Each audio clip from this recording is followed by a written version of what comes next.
Alabama, Arkansas. I do love my ma and pa, not the way that I do love you. Well, holy moly, me oh my, you're the apple of my eye. Boy, I've never loved one like you. Oh man, you're my best friend. Scream it to the nothingness. There ain't nothing that I need. Well, hot and heavy pumpkin pie, chocolate candy tastes so nice. There ain't nothing please me more than you. Oh, home, let me come home. Home is wherever I'm with you. Oh, home, let me come home. Home is wherever I'm with you. Ooh, ooh, ooh,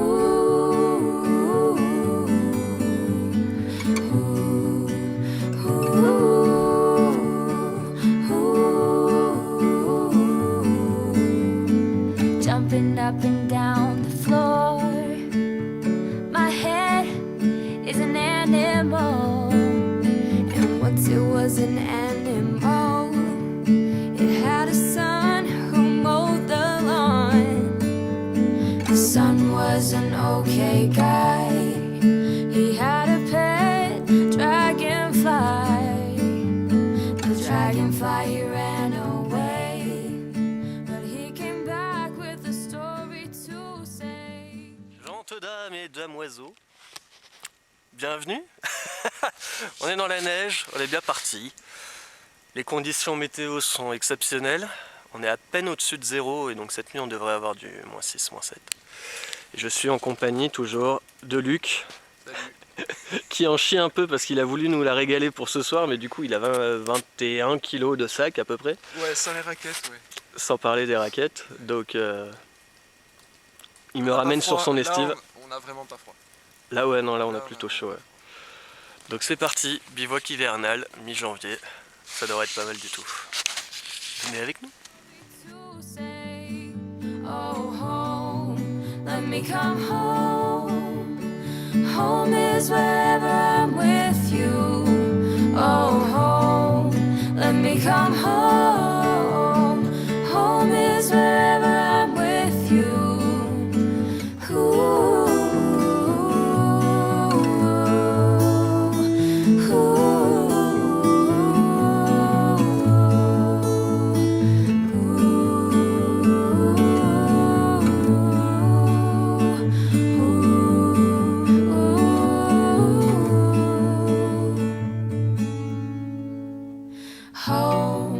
Let me come home. Home is wherever I'm with you. Oh, home, let me come home. Home is wherever I'm with you. Bon, mais ce matin on a commencé à marcher aux alentours de 10h20.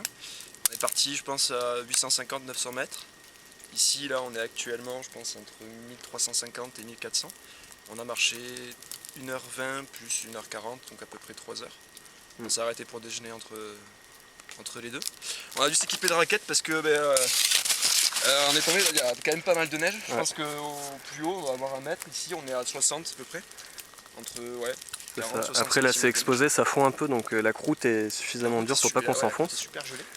Et on va bricoler, on va se poser, on va faire un café. Tu manges quoi là? Je mange de la glace. J'ai récupéré des stalactites. Une stalactite de glace naturelle, bio et vegan. Sans arôme. Elle est vegan et voilà. Sans goût. Sans goût en fait, voilà, c'est exactement parce que quand on est vegan, je suppose qu'on peut manger. Et voilà. Va pas commencer à me foutre la merde avec les vegans sur la chaîne, hein. Ah, bon. Disons, contentons-nous de naturel. Ouais.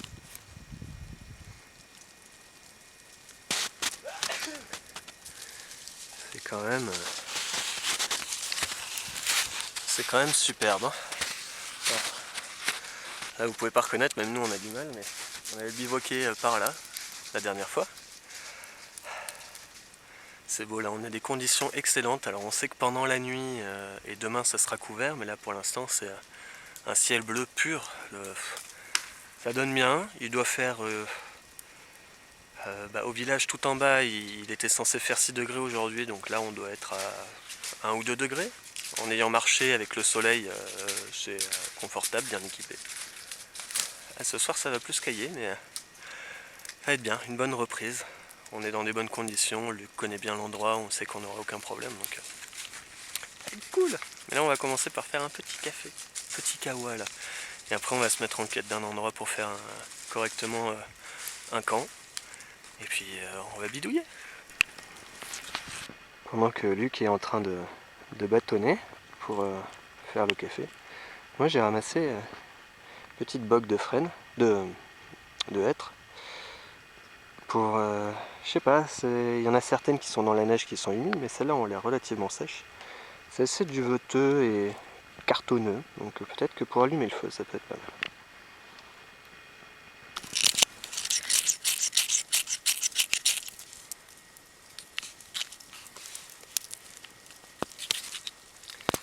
Comme vous voyez, on a bien préparé avec des petits feather sticks, des machins.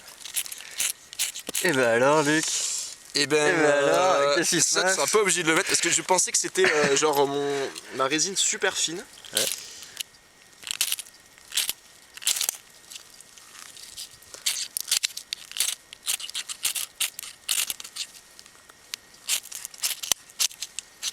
Allez, on va faire autrement.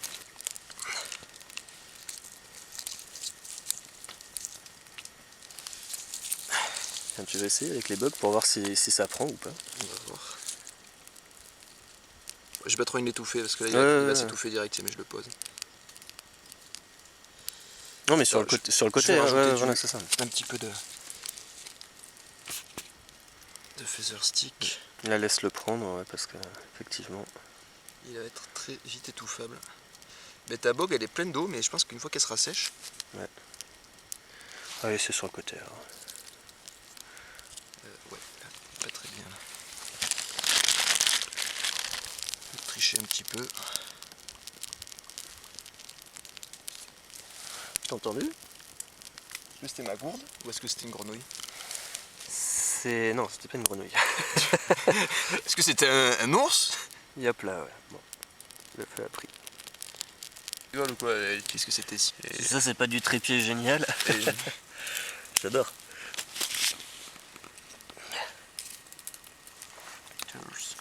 Au-dessus du feu. On a un bout de bois qui est sec, qui est tombé.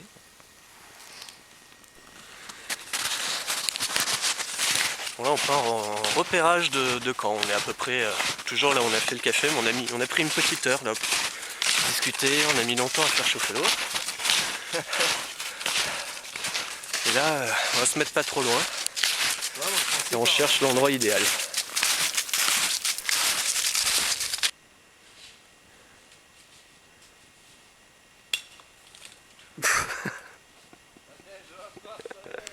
Bon, finalement on va pas se creuser d'abri dans la neige et tout, on va dormir carrément dessus. Donc là on est parti pour aller recueillir des branchages d'aiguilles de pin dans le but de renforcer l'isolation au niveau du dos et d'éviter qu'avec la chaleur corporelle la neige fonde et qu'on se retrouve les affaires dans l'eau.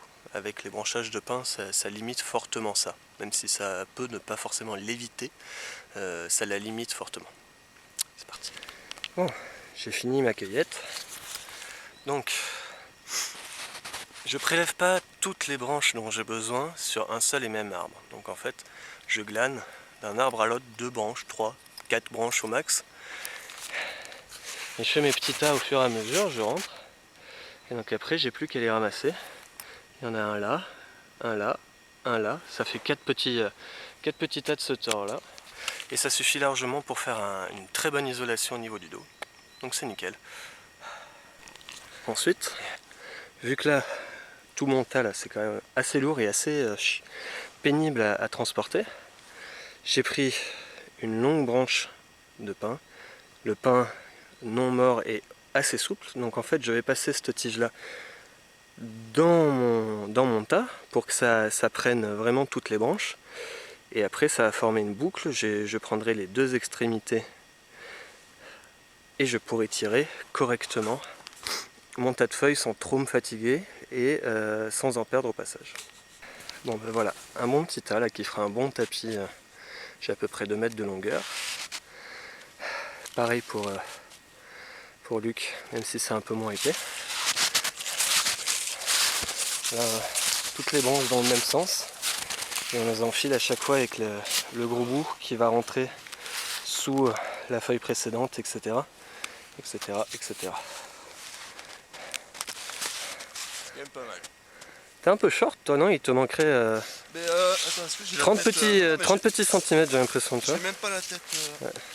Ouais, il m'en faut, Non, ça va, ouais. il m'en faut un peu de... C'est le minimum, quoi. Je vais en couper un peu plus. Bon, ma dernière expérience dans la neige a montré qu'installer le poncho russe, parce qu'il s'agit bien de la plage Palatka que j'ai installé, des sardines normales dans la neige, c'est vraiment la galère. Donc du coup, là, je me suis taillé... j'ai pris une grosse branche et j'ai rentabilisé cette branche au maximum pour tirer 5 sardines bien profondes, pas besoin qu'elles soient hyper épaisses. Par contre, qu'elles s'ancrent le maximum dans la neige, avec un bon crochet qui va s'enfoncer dans la neige également, voilà, un maximum de stabilité.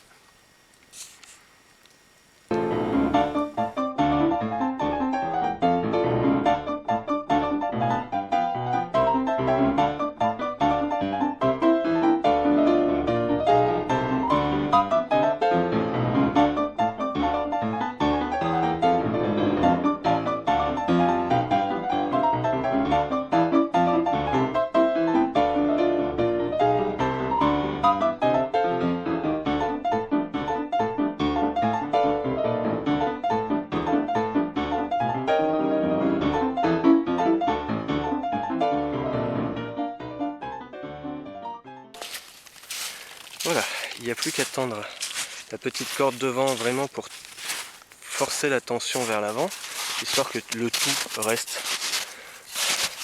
bien tendu et cohérent pendant la nuit, parce que là déjà on voit que en fait, tout est bien enroulé, il manque un peu de hauteur en réalité.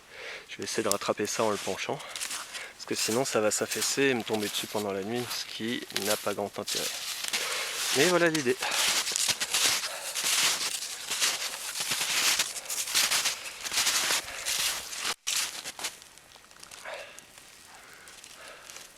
Bon, alors, pour le couchage, vu qu'on est en hiver, qu'on attend -7 à peu près, je n'étais pas forcément sûr que mon duvet suffise. C'est un limite de confort -7, mais on pouvait attendre du -10, -15. Donc voilà mon système, celui dont je vous avais fait un teaser l'année dernière au mois d'avril. Même l'année d'avant. Donc, en termes de couchage, j'ai mon sursac comme d'habitude, mon tapis de sol à l'intérieur comme d'habitude, 3/4. Bon, je savais pas si j'allais trouver des aiguilles de pin ou pas, donc j'avais pris un tapis de sol en mousse en plus. J'ai mon duvet qui est un Catsmeo Pro de la marque North Face, qui est un 0 degré confort, limite de confort -7. Mais pour être plus polyvalent et faire en fonction des températures que j'attends, vous savez qu'avec le hamac, j'ai aussi ce qu'on appelle un kilt, donc qui est un duvet où il n'y a pas le dos. D'accord ? Tout ce qu'il y a, ça va être cette poche là pour entrer les pieds. Donc pour augmenter la capacité en hiver et avoir une température estimée à du, je sais pas, je dirais du -10 confort, voire -15 confort avec mon duvet plus ça, c'est très simple. Je vais venir enfiler mon duvet, les pieds du duvet dans les pieds du kilt et enquiller tout ça dans le sursac, donc tout soit bien fermé. Il y a les petites ailettes du kilt qui vont passer sous les fesses et comme ça, là j'ai un double 0 degré confort, ce qui voilà, devrait être un -15 degrés confort. Je devrais être bien au chaud cette nuit, voilà, c'est tout. Voilà, ce que j'apprécie en plus quand on a le sursac, déjà parce que c'est coup de vent, que paraît-il ça fait gagner un petit degré de confort, mais ça je suis pas convaincu, c'est qu'en plus une fois qu'on a foutu tout ça dedans, c'est à l'abri de l'humidité, il n'y a rien qui dégueule, c'est parfait. Là, bien sûr, j'aurai la tête de ce côté-là, mais vu que j'ai mon tapis de sol 3/4 à l'intérieur, j'ai pas besoin d'avoir quelque chose à ce niveau-là. C'est plutôt les pieds qui vont prendre. Voilà, bon, je vais être pas mal du tout. Pas mal du tout. Très content, ça fait super longtemps que j'avais pas fait une nuit poncho russe, donc Là ça va être bien. Bon alors le problème que j'ai juste sur l'installation, c'est que j'ai utilisé mon bâton de marche pour l'installer. Simplement il y a pas mal de neige. Et du coup en fait il me manque 20 bons centimètres en hauteur pour que ce soit installé correctement. Là vous voyez que sur les côtés ça me tombe un peu sur la gueule. C'est pas trop un problème étant donné que là on n'attend pas de pluie et au pire des pires de la neige. Donc le tarp va pas forcément, enfin même si ça fesse, il n'y aura pas de problème de prise d'eau. Et de toute façon j'ai le sursec qui est étanche, donc ça posera pas de problème dans tous les cas. Au pire ça sera un peu désagréable d'avoir le poids un peu sur la tête, mais c'est tout. Je vais peut-être aller glisser le sac à dos là pour être sûr que ça m'écrase pas la tête. Mais au niveau des pieds ça sera pas le problème. Je parle beaucoup trop. Mais apparemment, vu tous les messages que vous m'avez laissés, parce que je faisais pas de vidéo, etc., je peux me permettre de parler beaucoup. Vous avez l'air d'attendre ça. En tout cas, merci beaucoup de tous vos messages, parce que j'ai pas mal communiqué sur ma page Facebook, mais pas du tout sur YouTube. Donc merci beaucoup de tous vos messages, ça me fait très plaisir. Après c'est vrai que voilà, on évolue, je sors moins. C'est comme ça. Pour Luc, il a fait un espèce de tipi triangle avec sa bâche. Là vous voyez pas parce que c'était fermé, mais en gros il y a toute sa série attends, je vais y arriver, de couvertures de survie, un matelas tapis de sol, je vais y arriver, hein. Putain j'ai du mal, son duvet, il y rajoutera sa couverture en laine parce qu'il a un duvet qui est chaud à 0 degré, donc là ça risque d'être un peu juste pour cette nuit.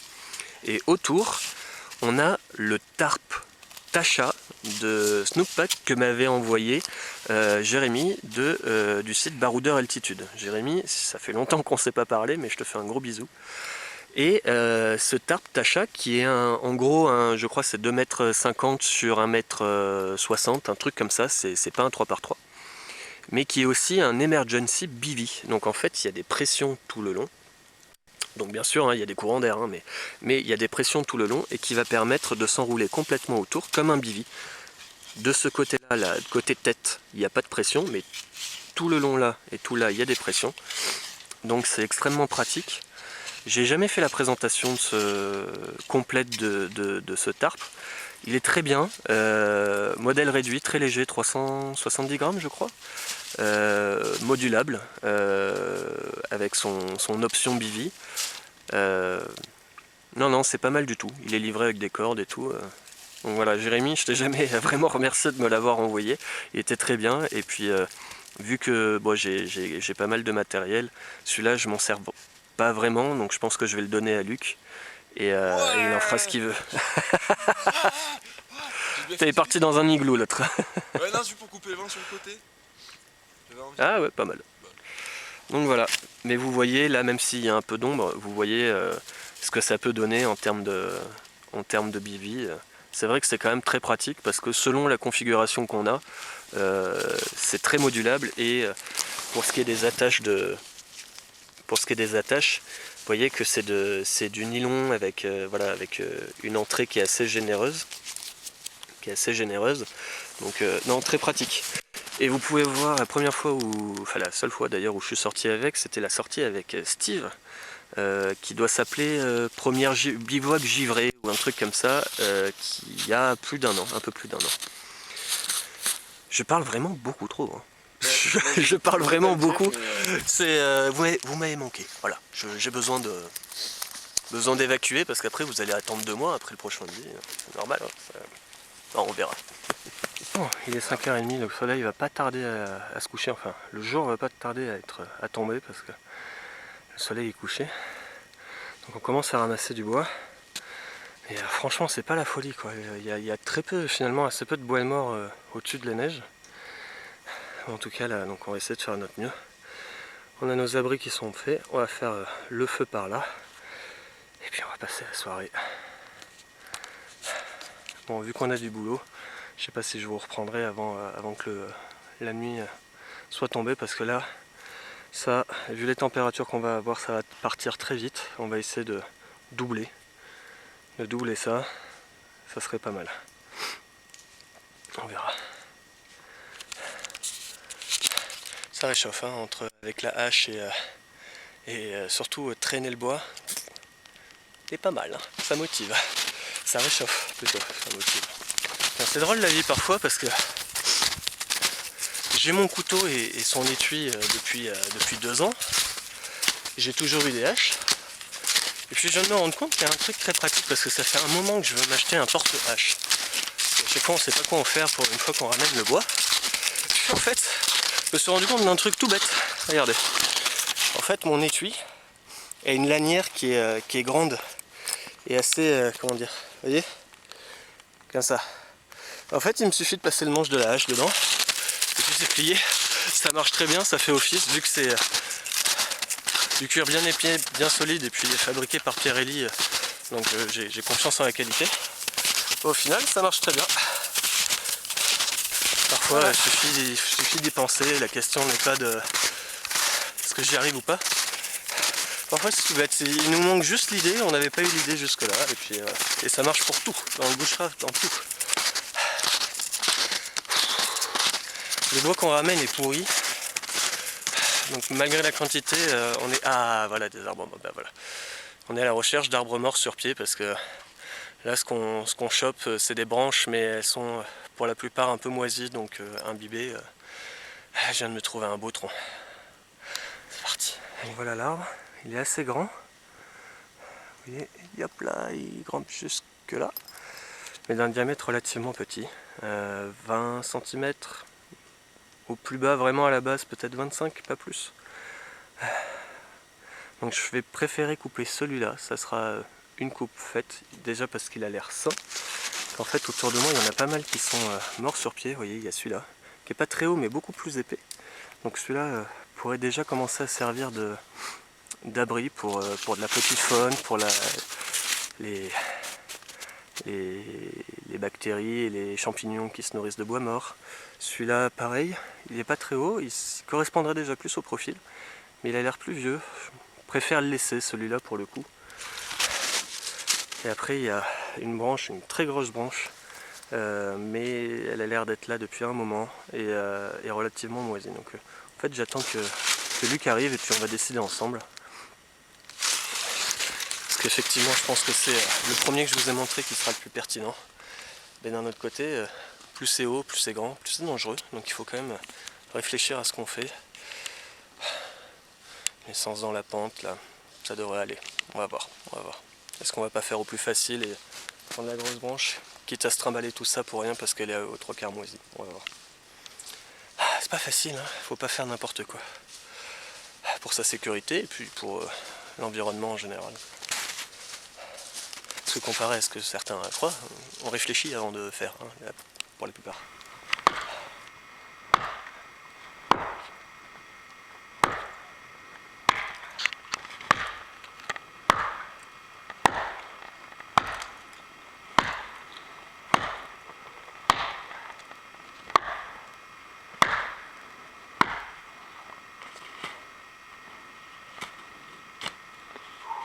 Réveille.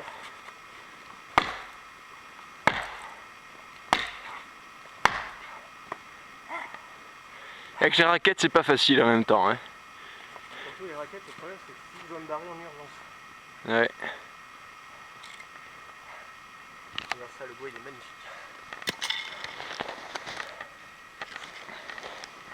Il est extrêmement bien sec.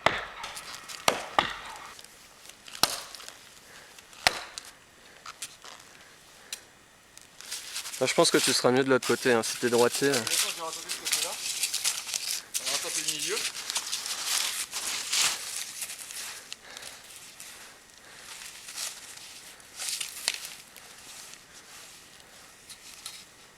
Ouais, parfait.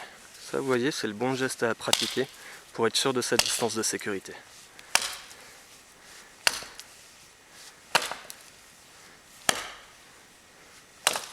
N'hésite pas à prendre ton swing un peu plus loin et ta main qui est le plus haut sur le manche à vraiment la descendre sur la seconde.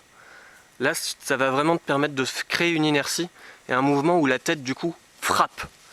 Encore plus, ouais. Voilà. Voilà, comme ça, parfait.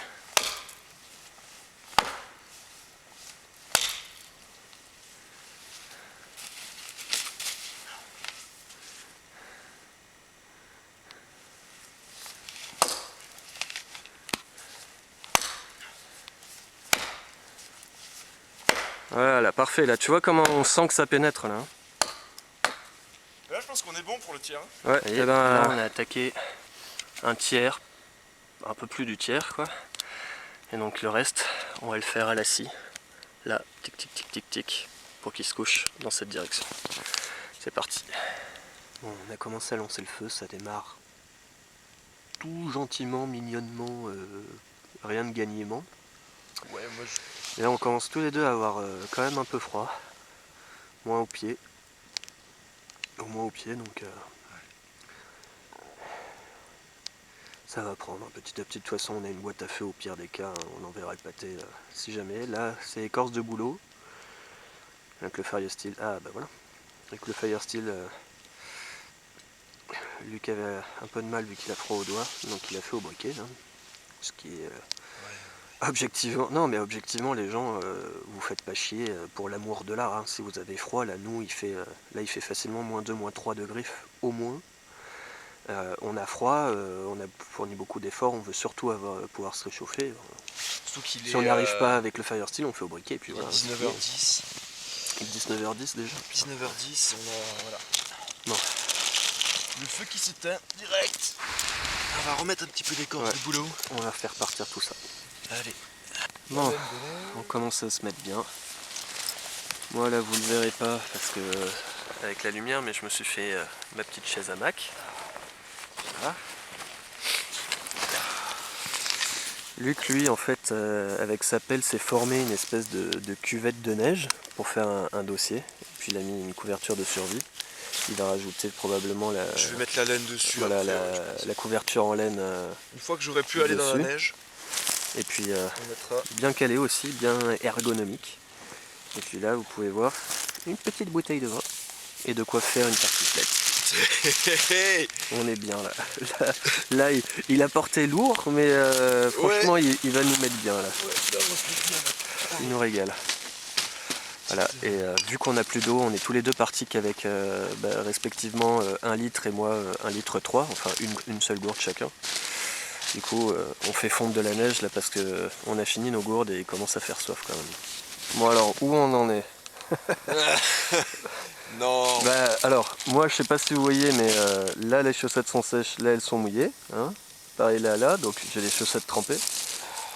Si vous voyez l'état des chaussures de Luc, vous imaginez l'état de ses pieds. C'est pas du tout fait pour aller dans la neige. Voilà. Pas du tout. Moi je pense que c'est plus de la transpiration plus qu'autre chose, mais bon, le fait est que j'ai les pieds trempés. Et le feu rayonne finalement assez peu, donc là j'avoue que j'ai froid aux pieds quoi. Donc j'espère que ça va chauffer le plus vite possible. Et donc on s'est fait une petite soupe miso tranquille. Et on en est au point où on n'a même pas encore lancé les patates. Hein. Parce qu'on est là, on va voilà, on est crevé là. Donc on va prendre un peu de repos et puis on verra quand ça viendra. Ça va nous réchauffer de manger aussi. Ça va nous réchauffer, carrément. Et donc j'ai les pieds sur la peau de mouton. La petite peau de mouton qui est pas si mal pour isoler.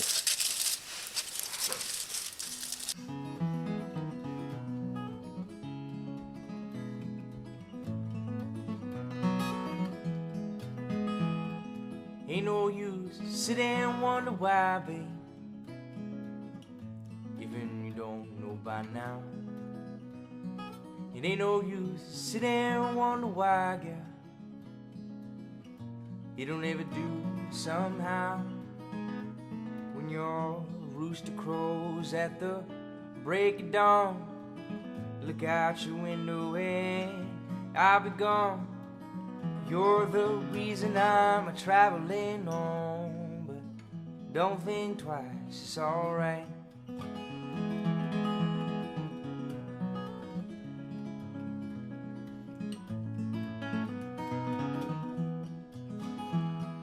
Ain't no use turning on your light, babe. Light I never knowed. Ain't no use turning on your light, babe. I'm on the dark side of the road. I wish there was something you would do or say, try and make me change my mind and stay. But we never did too much talking anyway. But don't think twice, it's alright.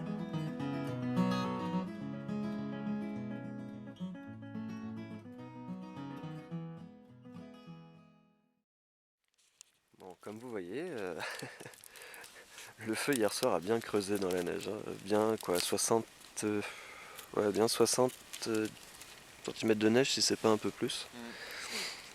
Et là il y a Luc qui rallume le feu à l'aide d'une boîte à feu. Très pratique.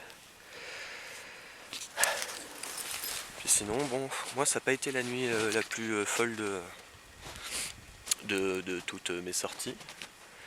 Une mauvaise isolation au niveau du dos, enfin c'était pas comme il fallait. Luc a très bien dormi apparemment. Top, mais trop de condensation, donc j'ai fini pas trempé, je me suis levé avant d'être trempé, mais l'extérieur du duvet complètement trempé. Mais t'étais bien au chaud. J'ai super bien dormi, j'avais une bouillotte comme ça au niveau des pieds, c'était le rêve. La neige, ça, les pieds au chaud, génial. Ouais, t'étais top. Ça c'était top. Ouais, nickel. Et on a eu une nuit, d'après le... Merde, je m'enfonce dans la neige. D'après le thermomètre de Luc, qui était aux environs de moins 6,5, moins 7 degrés. Donc c'est pas mal. J'avais jamais fait aussi froid et finalement ça s'est bien passé, quoi. Moi j'ai un peu trop gigoté pendant la nuit, quoi, on va dire ça comme ça. Mais ça s'est bien passé. Si on n'avait pas eu les pieds trempés, ça aurait été mieux parce qu'en fait c'était l'activité. C'est pour ça qu'il n'y a pas beaucoup de films hier soir, c'est-à-dire qu'on a passé la soirée à faire sécher les vêtements, à grignoter entre deux mouvements de chaussettes pour pas que ça brûle. Mais bon, c'est comme ça.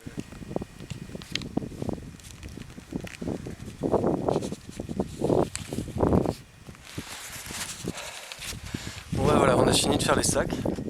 On va éparpiller les aiguilles là où elles devraient être, c'est-à-dire près des arbres où on les a prélevés. C'était une bonne sortie, un peu fatigante pour moi, parce que bon, j'ai pas eu une nuit très réparatrice. Mais sinon c'était cool de retrouver Luc là, pour cette sortie-là. Il a fait froid, mais on s'en est très bien sorti sans difficulté aucune. C'était cool. Et pour tous ceux qui se posent la question, oui, la chaîne a changé de nom. Ça s'appelle maintenant Poussière d'étoiles. Pour un peu de poésie dans ce monde de brut. Et même si pour l'instant j'ai rien de concret à vous proposer, je pense aussi ajouter un nouveau format qui est plus de la vulgarisation scientifique, surtout de la biologie, de l'écologie.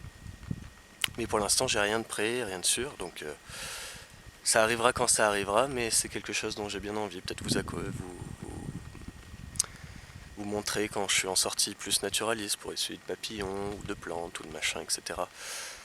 Voilà, on verra comment ça se passe. En tout cas, j'espère que cette vidéo vous a plu et je vous dis à la prochaine. Ciao ciao.